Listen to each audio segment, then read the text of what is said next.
La semana pasada salimos de viaje y por la mañana Franci y yo acomodamos todas las cosas. Por la mañana Franci y yo subimos maletas, acomodamos unos burritos para el camino, echamos bolsas para la basura, las carteras, echamos a las niñas a la camioneta, cerramos ventanas, cerramos puertas, gracias, y nos fuimos de la casa. Echamos gasolina, checamos el aire, todo estaba bien, pasamos por Marcos, dejamos a las niñas, llegamos a una farmacia porque nos faltaban algunas cosas, llegamos por José Juan y Vanessa, y cuando llegamos por José Juan y Vanessa, ¿qué crees? Se nos había olvidado algo muy importante, algo esencial para viajar bien. Se nos habían olvidado las poderosísimas almohadas para dormir. Y entonces tuvimos que regresar desde donde estábamos hasta la casa para recoger las almohadas. Necesitábamos, no sé si tú, pero necesitábamos estas almohadas para viajar bien. Sin esas almohadas el viaje se hubiera convertido en un mal viaje. ¿Pudimos haber viajado? Sí, definitivamente. Hubiera sido un mal viaje. En esta carta, Pedro se dirige a los exiliados, que también podemos traducir esa palabra como los peregrinos. Y la idea es que en esta tierra, todos los que somos creyentes somos peregrinos. Estamos solo de paso, no pertenecemos aquí. Estamos aquí y solo estamos viajando. Y este viaje en el que estamos es un viaje, por lo general, turbulento. No sé si has visto las películas de aviones donde hay accidentes de aviones y generalmente nunca me ha pasado, gracias a Dios, pero generalmente se ve el avión y luego de repente empieza a temblar y luego las luces se apagan, se prenden, se caen las mascarillas y luego todo es un caos, nadie sabe qué pasó, de repente se estrellan y nadie tiene muy claro qué fue lo que sucedió. Simplemente ya estás estrellado. Y muchas veces es lo que a ti y a mí nos pasa. Yo recuerdo muy claramente una experiencia así cuando me diagnosticaron cáncer. Yo recuerdo que entramos al consultorio del doctor, la verdad es que no sabíamos qué esperar y nada más íbamos Chuchu y yo. Chuchu dice que Marcos y Natalia estaban ahí con nosotros, pero yo no recuerdo verlos nunca. O sea, me acuerdo haberlos visto cuando estábamos en la sala de espera, estaban ahí. Pero cuando entramos con el doctor, yo lo único que recuerdo es que nos sentamos y el doctor dijo, es que lo que tú tienes es cáncer. Y cuando pronunció la palabra cáncer, yo, así como el avión se apagaron y se prendieron las luces, todo empezó a temblar, todo se fue borroso. No me acuerdo nada más. Sé que estaba viendo al doctor. Sé que el doctor siguió hablando porque en mi mente lo tengo hablando. No tengo ni la menor idea de qué dijo. Y luego salimos del consultorio y yo no recuerdo haber caminado del consultorio a la camioneta. No me acuerdo dónde estaban Marcos y Natalia. No me acuerdo si hicieron ruido, si no hicieron ruido, si preguntaron, si no preguntaron. Y nada más recuerdo haber subido a la camioneta y cuando subimos a la camioneta empecé a llorar. Y fue como esa sensación del avión que de repente... Y crash. Tal vez tú has experimentado algo similar. O tal vez vas a experimentar algo similar. Un momento en el que todo parece que... Y de repente ya solo estás estrellado. Ya solo estás en el problema y no sabes muy bien cómo es que llegaste hasta ahí, pero ya estás ahí. Y es nada más el principio, no es que ya pasaste, es que apenas estás empezando. Y entonces, esto que leímos el día de hoy, esta porción de Primera de Pedro, puede ser utilizada como un tipo de checklist de cosas esenciales que tú y yo necesitamos para viajar bien, de cosas esenciales que necesitamos para peregrinar bien y para sufrir bien, porque este es un viaje turbulento. El sufrimiento siempre llega. Si hay alguien aquí que no ha sufrido, que me levante su mano y ahorita terminando platicamos porque me interesa. Todos hemos sufrido, ¿sí? Y recuerda, quiero ser puntual aquí. Definimos sufrimiento utilizando la definición de Elizabeth Elliot, que sabía muy bien de sufrimiento. Elizabeth Elliot decía, sufrimiento o sufrir es no tener lo que quieres o tener lo que no quieres. No tener lo que quieres o tener lo que no quieres. Y en ese sentido, entonces, todos hemos sufrido. Desde el más chiquito aquí hasta el más grande, todos hemos experimentado algún nivel de sufrimiento y lo vamos a experimentar mientras estemos aquí. En Hebreos 11, 9 y 10, el autor de Hebreos nos dice, por la fe habitó como extranjero en la tierra de la promesa, está hablando de Abraham, habitó como extranjero en la tierra de la promesa, como en tierra extraña, viviendo en tiendas, porque esperaba la ciudad que tiene cimientos, cuyo arquitecto y constructor es Dios. Y entonces el autor de Hebreos regresa a Abraham y dice, Abraham vivió como un peregrino. Fíjate, ni siquiera tuvo una casa. Y te acuerdas cuando pasábamos por Génesis que Abraham era rico, era muy rico. ¿Pudo haberse comprado una casa? Pudo haberse hecho una casa así, a su medida, pero no lo hizo. ¿Por qué no lo hizo? Porque Abraham decía, yo no soy de aquí, yo no pertenezco a este lugar, aquí solo estoy de paso. Y si tú y yo vamos de viaje a Monterrey, tú no vas a Monterrey y dices, necesito comprarme una casa porque voy a estar aquí 2 días. Es ilógico. Esa es la mentalidad de Abraham. Y esa es la mentalidad a la que Pedro nos está llamando hoy. Eres un peregrino. Estás de viaje y tienes que tener eso muy claro. Y en este viaje vas a necesitar algunas cosas que son esenciales. El día de hoy quiero ver nada más 4 cosas que Pedro nos presenta aquí como cosas esenciales. Imagínate que estas son tus almohadas, tu jabón, tu cambio de ropa, y lo que tú consideres esencial para cuando sales de viaje. Checar la gasolina del carro, las llantas. Estas son 4 cosas que son esenciales para viajar bien, para sufrir bien. La primera cosa que Pedro nos dice que necesitamos es celo por lo bueno. Celo por lo bueno. Esto aparece explícitamente una vez al principio donde Pedro dice, ¿quién les podrá hacer daño a ustedes si demuestran tener celo por lo bueno? Entonces ahí aparece de manera explícita, pero también aparece al final otra vez donde dice, háganlo con mansedumbre y reverencia, teniendo buena conciencia, para que en aquello que son calumniados sean avergonzados los que hablan mal de la buena conducta de ustedes en Cristo. Entonces, Pedro menciona esto 3 veces en total en el texto. Sí. Un celo por lo bueno, una buena conciencia y una buena conducta en Cristo están apuntando exactamente a lo mismo. Ahora, ¿qué es celo? Cuando Pedro está hablando de tener celo por lo bueno, ¿qué es lo que está diciendo? El celo en realidad es una virtud cristiana, distintivamente cristiana, pero poco hablada. Celo significa devoción, significa un deseo ardiente, significa una búsqueda que lo absorbe todo. Cuando pienso en celo, la primera imagen que viene a mi mente es la imagen de Jeremías, donde Jeremías dice, intenté callar. ¿Sí? O sea, yo ya no quería hablar de esto, yo ya no quería decir nada de esto, pero había dentro de mis huesos un fuego, ¿sí? Que no me permitía callarme. Cuando hablamos de celo, entonces hablamos de algo que dirige absolutamente toda nuestra vida a fin de obtener ese algo. Puedes pensar, tal vez es un ejemplo un poco simple, pero puedes pensar en un deportista profesional. Hace poco compré para los niños en la escuela, para los muchachos, un libro de Kobe Bryant. Yo no soy fan del básquetbol, pero sé que es alguien importante o era alguien en el básquetbol. Y lo empecé a hojear y me llamó mucho la atención cuando lo empecé a hojear. Kobe Bryant dice que el básquetbol era para él lo más importante además de su familia. Y entonces él dice que decidió levantarse todos los días más temprano. Su día empezaba a las 5 de la mañana para poder ir al gimnasio de 5 a 7 y luego de 11 a 2 y luego de 6 a 8 de la noche. Imagínate ir al gimnasio 3 veces a la semana. Yo batallo para correr media hora. 3 veces al día. Yo batallo para correr media hora en un día. Y él dijo, me voy a levantar más temprano porque si me levanto más temprano, puedo ir más tiempo al gimnasio. De 5 a 7, de 11 a 2 y de 6 a 8.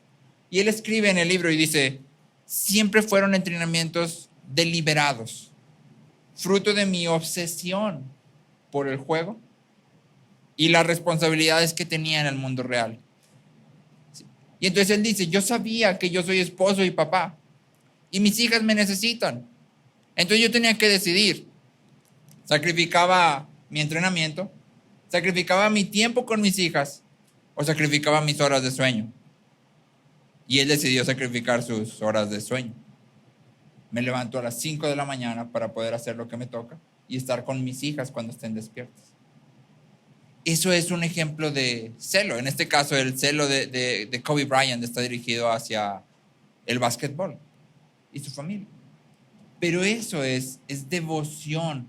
¿Te fijas? Yo tengo que hacer esto y entonces todo mi día está estructurado en torno a esto que estoy buscando ardientemente.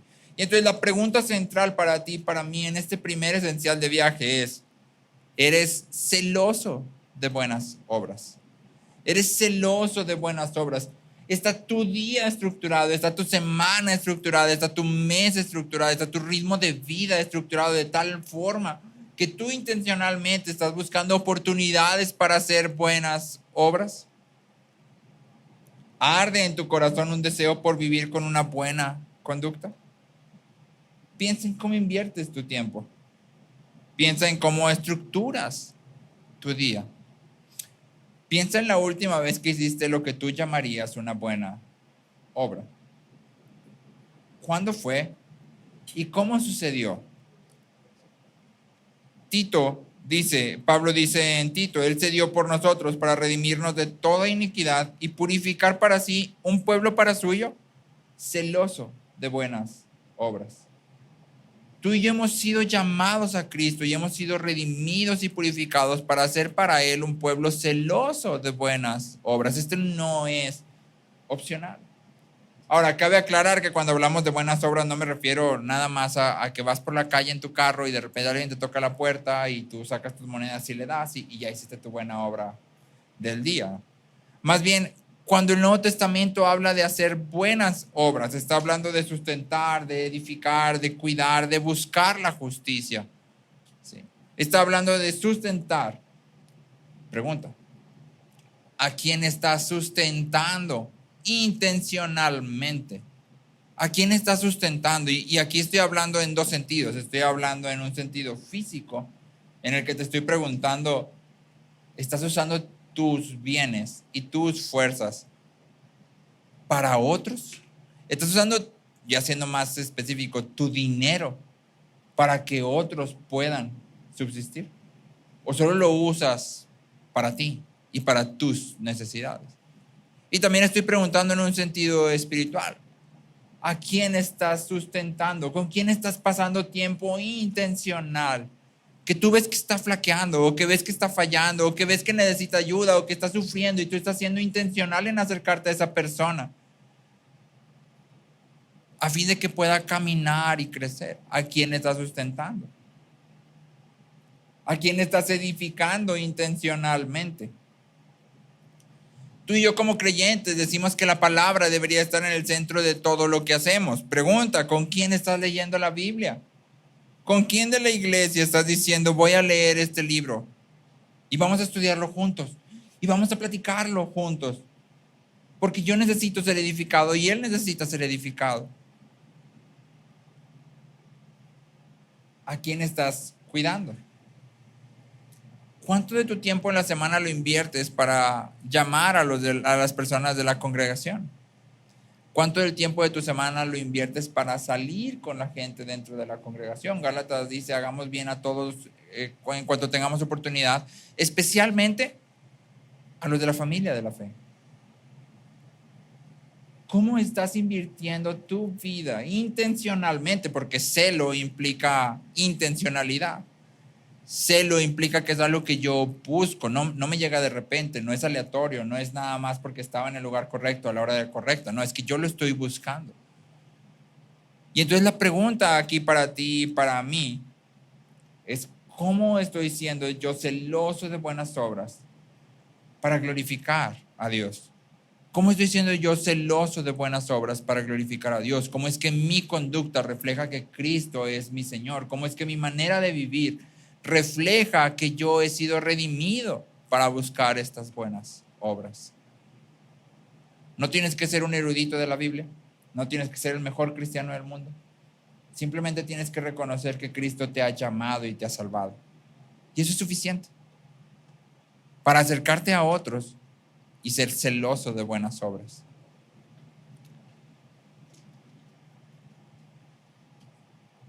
Ser celoso de buenas obras, en pocas palabras, podríamos resumirlo como imitar a Cristo. Imitar a Cristo. Cuando ves en los evangelios a Cristo y cómo Él se desenvuelve con las personas que están alrededor suyo, es bastante impresionante notar que tiene una paciencia increíble y se dedica por completo a aquellos que están ahí próximos a Él.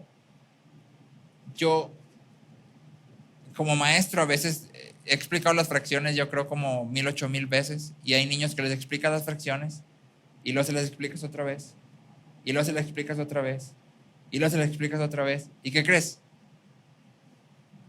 No las agarran, y luego traes hojitas y luego dibujas el circulito para enseñarles, y luego el pastel y lo cortas en 4 y mira, esto es una, o la naranja y la partes y el niño no entiende. ¿Y qué pasa? Generalmente pasa que me desespero. Generalmente pasa que me desespero. Ahora yo no me imagino a Cristo 3 años diciendo todo el tiempo lo mismo. Todo el tiempo lo mismo. Es necesario que el Hijo del Hombre sea levantado. Es necesario que, para que cuando se está acercando el momento de morir, los discípulos no tengan ni la menor idea de qué es lo que está pasando. No saben, no entienden, no, están totalmente tapados. Y aún así Cristo los ama y está todo el tiempo enseñándoles. ¿Cómo estamos tú y yo invirtiéndonos en las vidas de otros? ¿Cómo estamos tú y yo buscando intencionalmente buenas obras? Extiéndelo hacia aquellos que no son de la familia de la fe. ¿Cuánto de tu tiempo es intencionalmente usado para desarrollar relaciones que te permitan compartir el evangelio? ¿Cuánto de tu tiempo es intencionalmente usado para interactuar con personas a tu alrededor que no son creyentes, a fin de conocerlas, a fin de compartirles el evangelio? ¿Cómo estás invirtiendo tu tiempo, tus fuerzas, tus finanzas? ¿Qué estás haciendo con ello? Entonces el primer esencial de viaje es celo por lo bueno. Nuestro segundo elemento es una perspectiva eterna. Una perspectiva eterna. Pedro comienza diciendo, ¿y quién les podrá hacer daño a ustedes si demuestran tener celo por lo bueno? Es una pregunta que pareciera decir que si hacemos lo bueno, que si somos celosos por lo bueno, nadie nos podrá dañar. Pero en realidad eso no es lo que está diciendo. Porque el versículo que sigue dice, pero aún si sufren por causa de la justicia, dichosos son. Y entonces lo que Pedro está diciendo es, el sufrimiento es parte de la vida. El sufrimiento es algo normal. De hecho, ¿te acuerdas que en Juan Jesús le profetiza o le habla a Pedro acerca de cómo iba a morir? Y le dice, cuando tú seas viejo, extenderás tus brazos y otros tomarán de ellos y te llevarán a donde tú no quieres. Es decir, Pedro sabía que su muerte no iba a ser placentera. Lo que Pedro está diciendo aquí no es, si tú haces lo bueno no te va a pasar nada malo, si tú haces lo bueno todo te va a ir bien, si tú haces lo bueno la vida va a ser color de rosa. Esa no es la promesa de Pedro. Pedro tiene en mente una perspectiva eterna. Pedro está diciendo, si tú eres celoso por lo bueno, nadie va a poder hacerte daño cuando llegues a la eternidad. Nadie va a poder quitarte lo que es tuyo. Y esto hace eco de la enseñanza de Jesús en Mateo 5. Te leo Mateo 5, versículos 11 y 12. Dice, bienaventurados serán cuando los insulten y persigan y digan todo género de mal contra ustedes falsamente por causa de mí. Regocíjense y alégrense porque la recompensa de ustedes en los cielos es grande. Y te fijas que las palabras de Jesús están enfocadas en lo eterno, porque la recompensa de ustedes en los cielos es grande. El Nuevo Testamento una y otra vez conecta la esperanza de la vida eterna con Cristo, con el sufrir con gozo. Pablo dice que los creyentes lloramos con esperanza. Y luego Pablo dice que las leves tribulaciones momentáneas no son nada comparadas con el eterno peso de gloria. Y para mí es asombroso leer esto. Porque Pablo dice estas leves tribulaciones momentáneas. Y quiero leerte 2 Corintios 11, del 24 al 28. Y quiero que pienses que esto es lo que Pablo llama leves tribulaciones momentáneas, leves tribulaciones momentáneas. Fíjate lo que dice Pablo, dice, yo he estado en muchos trabajos, en muchas más cárceles, en azotes un sinnúmero de veces, con frecuencia en peligro de muerte. 5 veces he recibido de los judíos 39 azotes. 3 veces he sido golpeado con varas. 1 vez fui apedreado. 3 veces naufragué y he pasado una noche y un día en lo profundo. Con frecuencia en viajes, en peligros de ríos, peligros de salteadores, peligros de mis compatriotas, peligros de los gentiles, peligros en la ciudad, peligros en el desierto, peligros en el mar, peligros entre los falsos hermanos, en trabajos y fatigas, en muchas noches de desvelo, en hambre y sed, con frecuencia sin comida, en frío y desnudez. Además de tales cosas externas, está sobre mí la presión cotidiana de la preocupación por todas las iglesias. Y todo esto Pablo lo toma y dice, fíjate, todo esto he pasado, pero esto es leve. Esto es pajita y es momentáneo. Es momentáneo. Y tú y yo somos llamados a hacer algo. Se nos pasa la hora de desayuno y de comida y ya nos estamos muriendo. Nos incomodan un poquito y ya estamos sufriendo full. Empiezo a pensar en las cosas que tengo que hacer y ya estoy ultra mega agobiado. Y entonces para mí las cosas de hoy son lo que es realmente grande y pesado y real. Y la gloria que me espera al otro lado se siente como algo que no existe, o que si existe no influye en nada en lo que estoy haciendo ahorita. Y aunque no lo digamos, muchas veces vivimos como diciendo, pues a mí de qué me sirve que en la eternidad todo va a estar bueno si ahorita yo estoy aquí. A mí de qué me sirve que allá todo va a estar bien padre y no va a haber llanto y no va a haber dolor y no va a haber culpa y todo va a estar increíble si ahorita hay culpa y dolor y llanto y sufrimiento. ¿De qué me sirve que allá todo va a estar bueno? Y el problema entonces es que nuestra perspectiva es terrenal. Si sabemos que lo otro está ahí y que nos ha sido prometido, pero no lo hemos tomado de tal forma que transforme nuestra vida y que podamos entonces ver las tribulaciones y decir, esta es una leve tribulación momentánea. Esta es una leve tribulación momentánea. ¿Cuánto es lo más que puede durar una tribulación en la tierra? Si estuvieras en tribulación desde que naces, lo más que podría durarte serían unos 120 años. Suena como mucho, pero contrástalo con la eternidad en gloria con Cristo. ¿Cuántos son 120 años? Nada. Es momentáneo. Es momentáneo. Pero el problema es que tú y yo no aterrizamos esto.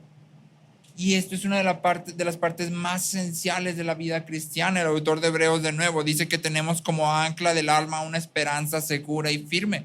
Tenemos como ancla del alma una esperanza segura y firme. Específicamente el autor de Hebreos está hablando de esto mismo. Estamos seguros para llegar con Cristo y esta esperanza es un ancla para nosotros. Y eso significa que si esta esperanza para ti, para mí no es algo real hoy, eres como un barco sin ancla. ¿Qué le pasa a un barco sin ancla cuando viene una tormenta?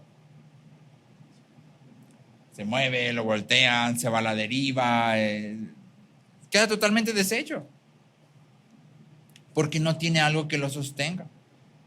Y aquí la Biblia nos está diciendo, aquí está lo que te sostiene. Aquí está lo que te mantiene firme. ¿Qué es lo que nos mantiene firme? La esperanza. Es exactamente lo mismo que dice Pablo en Romanos 8. ¿Qué puede separarnos del amor de Cristo? Nada. Ni lo alto, ni lo profundo, ni... Pero tú y yo leemos eso y decimos, ay, está re bonito. Pero luego viene cualquier problema y no nos acordamos de eso. Viene cualquier cosa y me enojo pecaminosamente, empiezo a renegar, empiezo a sentirme agobiado, me aborda la ansiedad y me controla el temor. Empiezo a reaccionar mal contra todos aquellos que se oponen para que yo pueda hacer todos los pendientes que tengo que hacer porque son súper importantísimos y reales y grandes.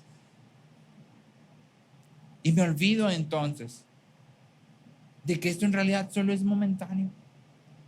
Lo que más vale está del otro lado. Lo más importante está del otro lado. Viajar bien, sufrir bien, significa tener gozo en medio de las tribulaciones. De hecho, significa tener por sumo gozo cuando nos encontramos en pruebas y dificultades. Y tradúcelo a todos los ámbitos de tu vida. Tradúcelo a todos los ámbitos de tu vida. Nosotros salimos de viaje, nos fuimos una semana, regresamos, empezamos la escuela. Y la verdad es que no nos hemos dedicado a la casa como hubiéramos querido mi esposa y yo. De hecho, habíamos dicho, no, estas vacaciones vamos a pintar esa pared completa y vamos a mover esto y vamos a mover aquello y vamos a... Pregúntame qué he hecho. Nada. Queda una semana antes de regresar a clases completo y entonces empiezas a sentir otra vez el agobio, ¿no? De, no, se van a acabar las vacaciones y no he hecho nada y tengo que hacer esto y tengo que hacer aquello. Y luego llegan mis niñas y ellas quieren jugar y quieren salir al parque y ¿a poco hoy no vamos a ir a algún lado? Y es que está bien, aquí ya hice todo lo que tenía que hacer, ya me aburrí, o sea, vamos a hacer algo. Sí. Pero como yo estoy pensando en lo terrenal, ¿qué pasa? Me enojo, grito, regaño sin sentido, demando obediencia inmediata, sin un motivo correcto, simplemente porque yo siento que esto que tengo que hacer ahorita es lo más importante que existe. Pregúntate a ti mismo, ¿cuáles son las tribulaciones en las que te encuentras hoy? ¿Cuáles son las pruebas y las dificultades en las que te encuentras hoy? Puede ser de cualquier tipo, puede ser prueba o dificultad financiera, puede ser prueba o dificultad emocional, puede ser prueba o dificultad relacional, puede ser prueba o dificultad de cualquier tipo, de salud, puede ser de cualquier tipo. Y luego pregúntate, ¿cómo estoy reaccionando ante esta prueba y dificultad? ¿Cuál es mi actitud frente a ella? Porque dependiendo de tu actitud frente a ella, es donde tienes puesta la mirada. Si le estás abordando con frustración y con enojo y con desesperación o con temor, tu mirada está puesta en el hoy. Pero si le estás abordando con gozo, eso solo puede venir de que has puesto tu mirada en lo eterno. Ahora, este concepto de poner la mirada en lo eterno suele ser bastante abstracto, porque lo eterno no se ve y porque no estamos ahí. Pero sabes que Dios nos ha dado algo bien increíble que los cristianos casi no usamos. Se llama imaginación. Y la imaginación es algo que Dios ha colocado en nosotros no por azar. No funciona cuando eres niño y lo apagas cuando eres adulto. Es parte de lo que Dios ha puesto en nosotros. Y funciona justamente para eso. Queremos crecer en esta cuestión de percibir lo eterno de manera que afecte el hoy. Usa tu imaginación. Es decir, medita en lo que la Biblia habla acerca de la eternidad con Cristo. Imagínate, ahorita en la alabanza Liz nos leía Apocalipsis 21, donde dice, Él enjugará toda lágrima del rostro de ellos. Él será su Dios y ellos serán su pueblo. Imagínate, por un momento imagínate cómo será estar ahí, en una ciudad donde todo está increíblemente bello, donde todo tu cuerpo funciona en perfección, donde todas las personas a las que amas puedes tener una comunión con ellos también total, sin pecado, y donde sobre todo puedes ver a Cristo tal como Él es, donde no vas a sentir culpa porque ya le gritaste a tu hijo porque te enojaste pecaminosamente. ¿Cómo va a ser estar ahí? ¿Cómo va a ser? Yo no me imagino a la hora de decir, vamos a comer. No sé cuántos vamos a hacer, pero me imagino que la mesa va a tener que estar larguísima. A lo mejor va a ser una mesa de varios pisos. Pero imagínate sentarte ahí. Imagínate que vas a ver la comida. Imagínate cómo va a ser la convivencia. Si aquí convivir con los santos es refrescante, ¿cómo será en ese momento? ¿Cómo será sentarte y empezar a platicar y empezar a decir, está increíble esto?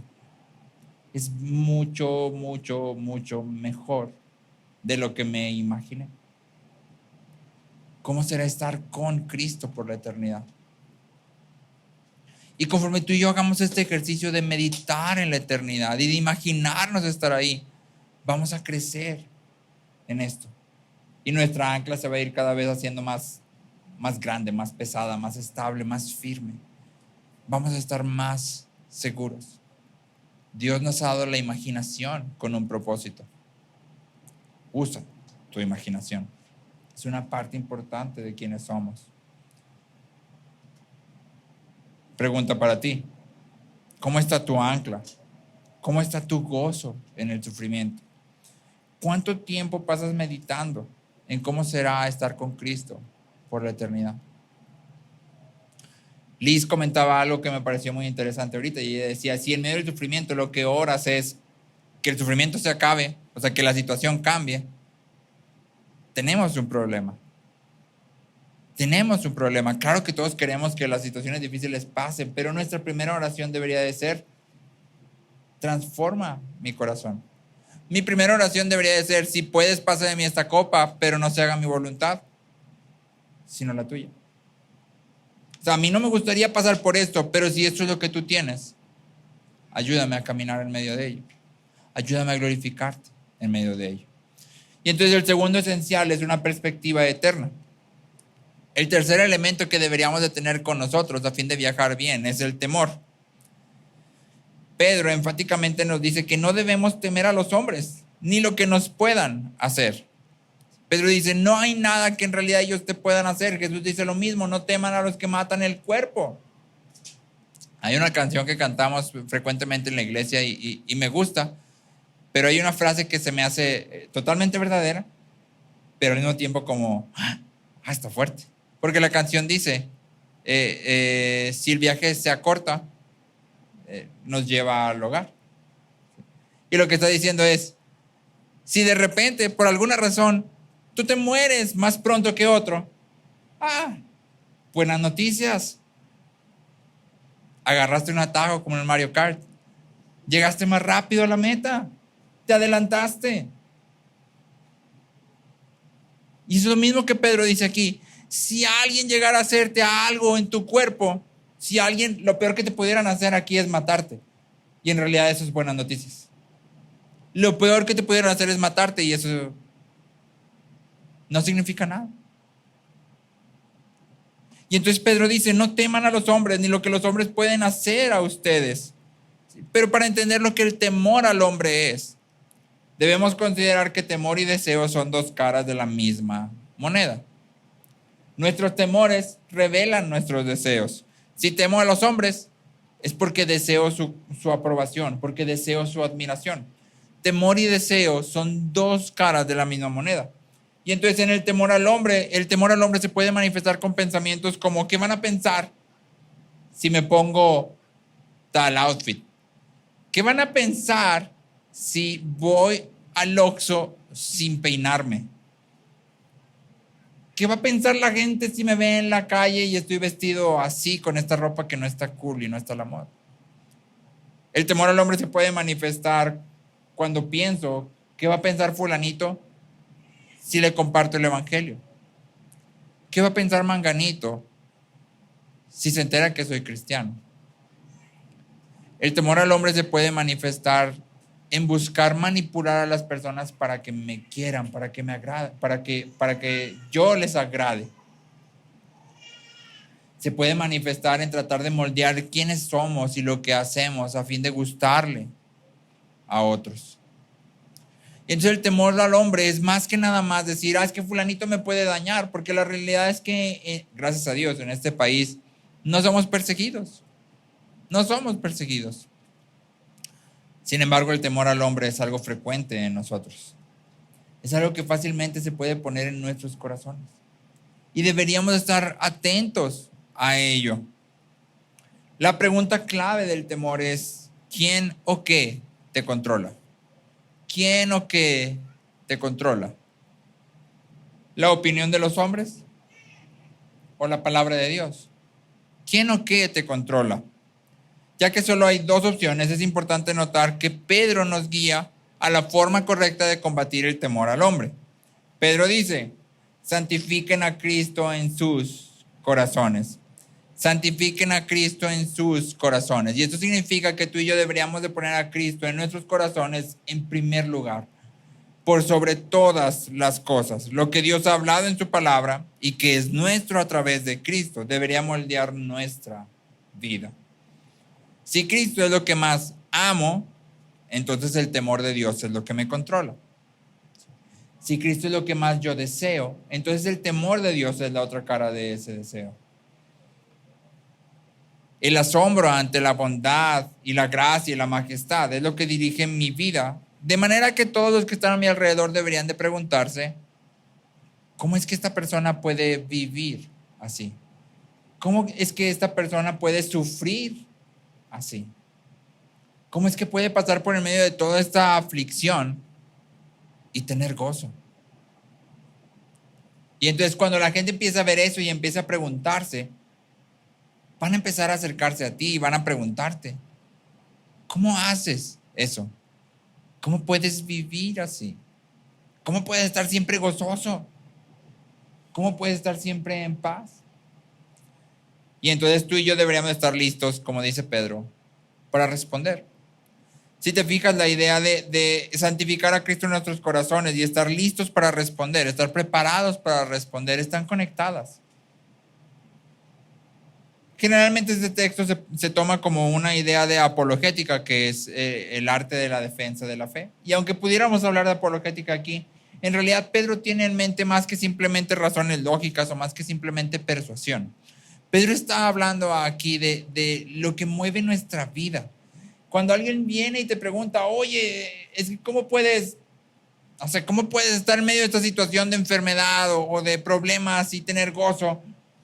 Tú y yo generalmente no decimos, ¿tú conoces la doctrina de la providencia? La doctrina de la providencia tiene 5 puntos principales. Déjame te los explico, mira. Más bien decimos, pues es que yo sé que tengo un Dios que está en control de todo. Y entonces empezamos a explicar, sí, la doctrina, pero cómo obra en nuestras vidas a fin de que podamos vivir bien, a fin de que podamos viajar bien.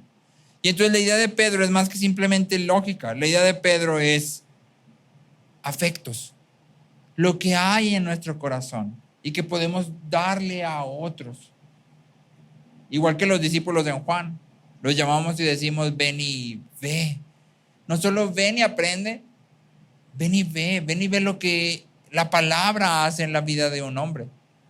Ven y ve lo que la palabra hace en la vida de hombres y mujeres igual que tú, que sufren y luchan. Punto importante. Deberíamos de estar preparados para responder. Deberíamos de estar preparados para dar razón de nuestra esperanza, de nuestra fe. Y aquí una pregunta muy práctica para ti. Si alguien te preguntara, ¿por qué crees en lo que crees? ¿Cómo lo explicarías? Porque cuando Pedro dice, estén listos para dar razón de su esperanza, Pedro está diciendo, esa es una fe razonable. Esta es una fe que se puede explicar y que tiene lógica y que tiene sentido. No estamos creyendo en fábulas. Esto se puede explicar. Si alguien viene y te preguntara, oye, ¿por qué tú crees que Dios nos hizo en vez de creer que somos evolucionados de los organismos unicelulares microscópicos? ¿Cómo lo explicarías? Porque deberíamos de poder explicarlo. Digo, tal vez nadie va a venir a preguntarte eso, pero tú de todas formas deberías de estar listo para explicarlo. ¿Cómo es que tú y yo podemos decir que Dios controla todas las cosas y vemos todo lo que sucede en el mundo? ¿Cómo lo explicas? Deberíamos de estar listos para explicar todas estas cosas. Y deberíamos de estar listos para, una vez que lo explicamos, decir, y eso tiene que ver con nuestra vida día a día.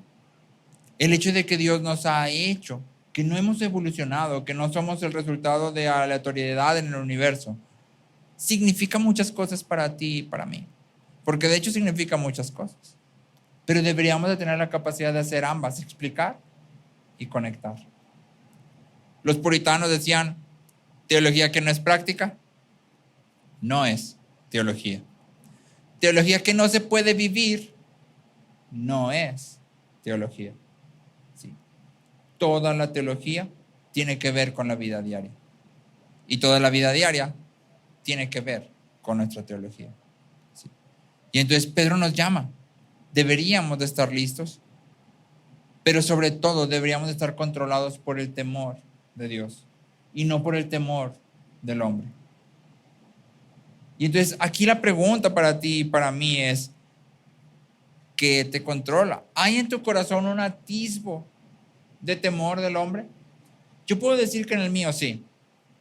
Y de hecho, creo que hay personas específicas a las que les tengo miedo. Y las tengo identificadas. Y no es miedo de que cuando llegan yo tiemblo y digo, ay, qué terror. Es miedo de que cuando están presentes, yo tengo mucho cuidado de lo que digo. Es más, no quiero ni decir nada. No quiero ni hablar. Porque segurito fulanito y trutanito y manganita no piensan bien de mí. Y entonces, ¿para qué me levanto a hablar si no piensan bien de mí y todo lo que yo diga nomás me van a ignorar y no tiene sentido decir nada? Ah, bueno, eso es temor del hombre. ¿Por qué?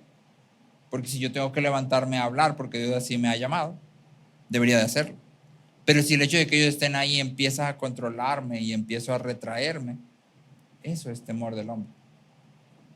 Y entonces tú y yo deberíamos de preguntarnos, ¿hay algo de eso en nosotros? ¿Hay algún punto, hay algún momento, hay alguna situación, hay alguna persona específica a la que le estoy temiendo? De manera que me controla su presencia, para bien o para mal. Que cuando esa persona está donde yo estoy, mi actitud, mi forma de comportarme, mi forma de expresarme cambia. Y si es así, la cura está aquí. Santifiquen a Cristo en sus corazones. Santifiquen a Cristo en sus corazones. Sí. Entonces llevamos 3 esenciales para nuestro viaje. 3 esenciales. Número 1, celo por lo bueno. Celo por lo bueno. Número 2, perspectiva eterna. Número 3, temor de Dios. Número 4, y este es el último de los elementos que deberíamos de cargar con nosotros. Estas son en realidad tus almohadas para el viaje. ¿Para qué sirve una almohada? Para descansar. Ok, este último elemento es tu almohada Soñare, la carísima esa que sale en la tele, para el viaje. Sí. Providencia práctica. Providencia práctica. Pedro afirma al final de este pasaje que es mejor padecer por hacer el bien si es la voluntad de Dios. Y entonces Pedro está conectando directamente el sufrimiento con la voluntad de Dios. Pedro está diciendo, si tú haces el bien y sufres, es porque Dios quiere. Es porque Dios así lo ha designado. Este es el mensaje de Job también. En el libro de Job vemos que Job sufre, pero nunca sufre fuera de la voluntad y el control de Dios. Es importante aquí hacer un énfasis en que, como el libro de Job nos muestra, Dios no actúa activamente para hacer sufrir a Job. Y sin embargo está detrás del sufrimiento. Es lo mismo con nosotros. Dios no activamente nos hace sufrir, pero el sufrimiento nunca sale de sus manos. Isaías 45:7 dice, yo soy el que forma la luz y crea las tinieblas, el que causa bienestar y crea calamidades. Yo, el Señor, es el que hace todo esto. Isaías 45:7. ¿Y te fijaste?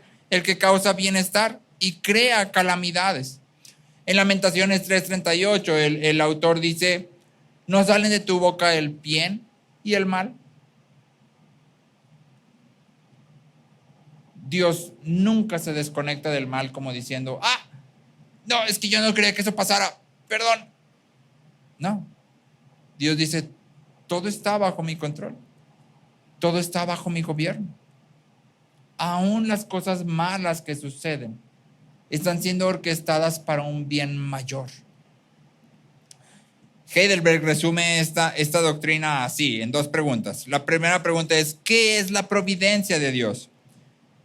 Y dice, La providencia de Dios es el poder de Dios omnipotente y presente en todo lugar, por el cual sustenta y gobierna el cielo, la tierra y todas las criaturas, de tal manera que todas las cosas no acontecen sin razón alguna como por azar, sino por su consejo y voluntad paternal. Todas las cosas no suceden como por azar, sin razón alguna, sino por su consejo y voluntad paternal. Y luego dice, ¿qué utilidad tiene para nosotros este conocimiento de la providencia divina? O sea, ¿de qué sirve que sepamos acerca de la providencia divina? Y responde, que en toda adversidad tengamos paciencia y en la prosperidad seamos agradecidos y tengamos puesta en el futuro toda nuestra esperanza en Dios nuestro Padre fiel. Y entonces lo que está diciendo Heidelberg es, Dios gobierna absolutamente todo. Y esto significa que tú y yo podemos descansar. Esto significa que tú y yo podemos descansar. Las circunstancias de la vida ocurren por la meticulosa soberanía de Dios. Y me gusta esa palabra, meticuloso. ¿Qué significa meticuloso? Súper cuidadoso, súper detallista. La persona más meticulosa que yo conozco, creo, es mi suegro. Y recuerdo que alguna vez él me estaba diciendo cómo limpia los vidrios del restaurante donde estaban. Y tiene que tener 2 trapos especiales. O sea, no pueden ser cualquiera trapos. Son 2 trapos de materiales especiales. Así es, uno es de piel. Sí.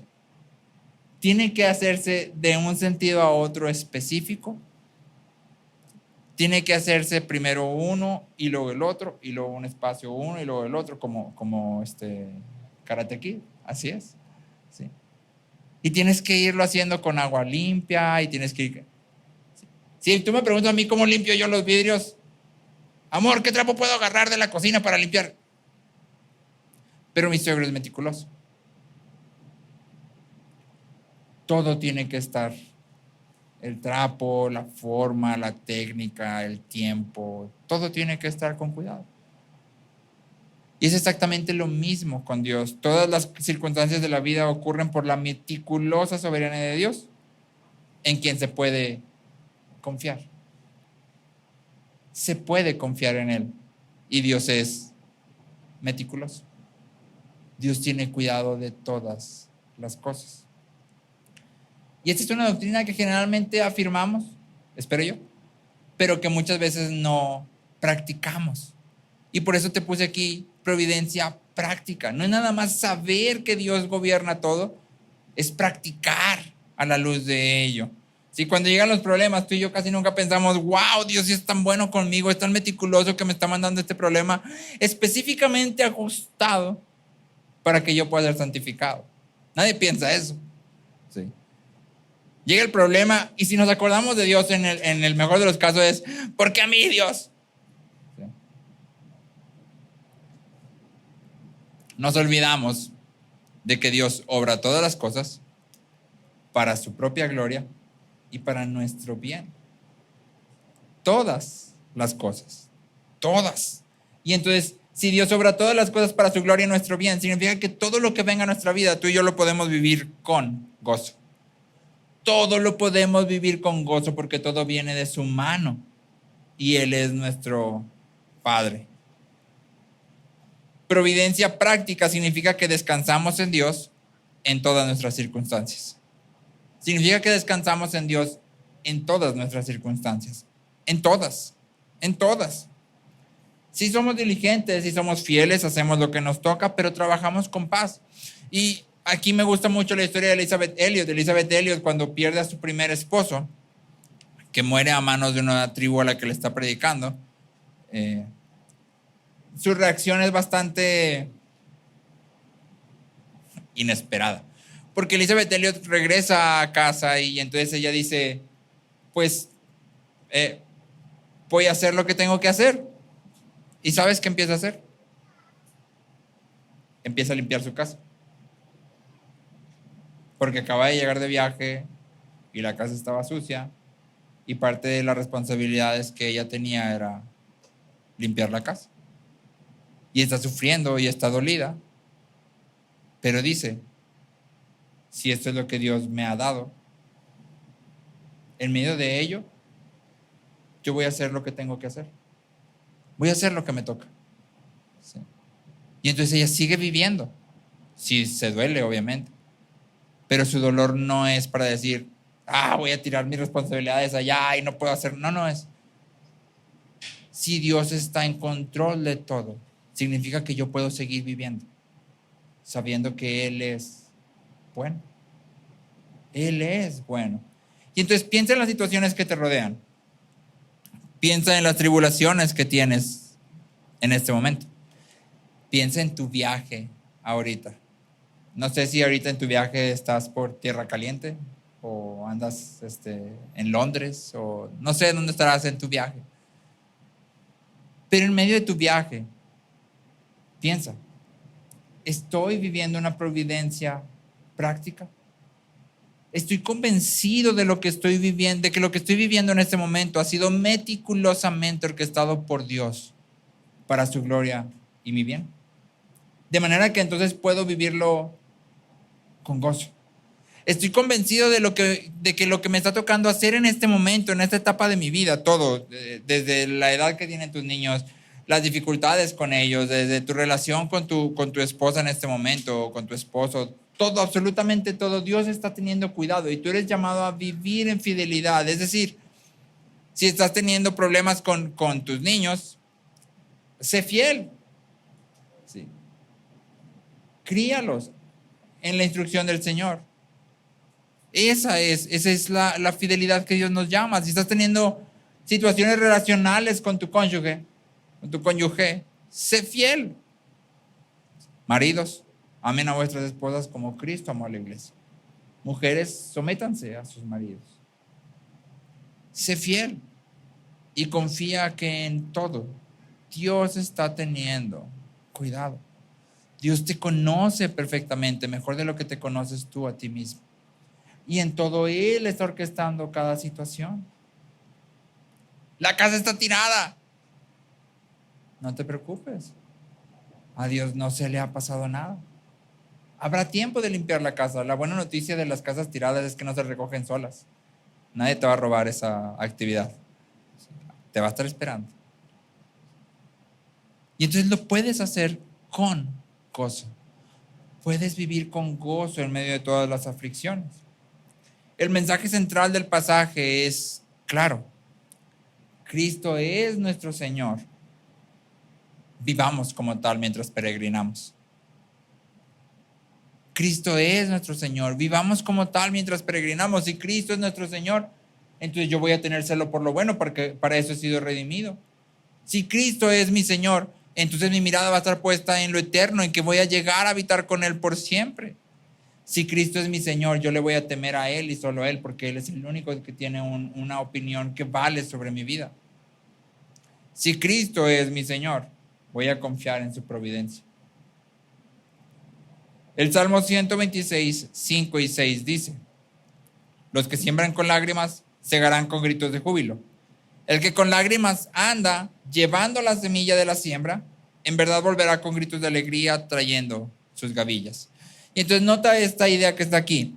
Los que siembran con lágrimas segarán con gritos de júbilo. El que con lágrimas anda llevando la semilla de la siembra, en verdad volverá con gritos de alegría. Y entonces el salmista está diciendo, hay dos maneras de sufrir. Una es sufrir en vano. ¿Qué tienes que hacer para sufrir en vano? Nada, nomás existe. Con que vivas en este mundo vas a sufrir, está garantizado. La segunda es, sufre de manera que tu sufrimiento dé fruto. Sufre de manera que tu sufrimiento se convierta en júbilo y gozo. ¿Cómo se sufre bien? ¿Cómo se sufre así? El salmista lo dice. Los que siembran con lágrimas. Es decir, mientras lloras, siembras.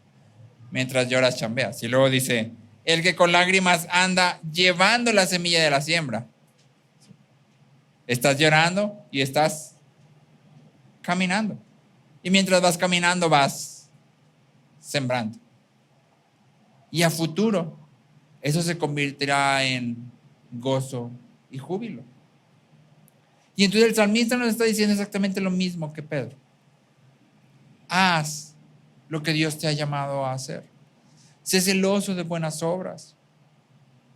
Pon tu mirada en el eterno, ten temor de Dios, confía en el cuidado de Dios.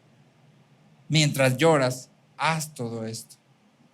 Y al final del tiempo vas a recibir un fruto de gozo y de júbilo.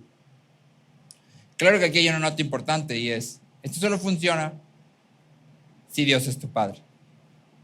Esto solo funciona si estás en Cristo. Si no estás en Cristo, tu sufrimiento es en vano.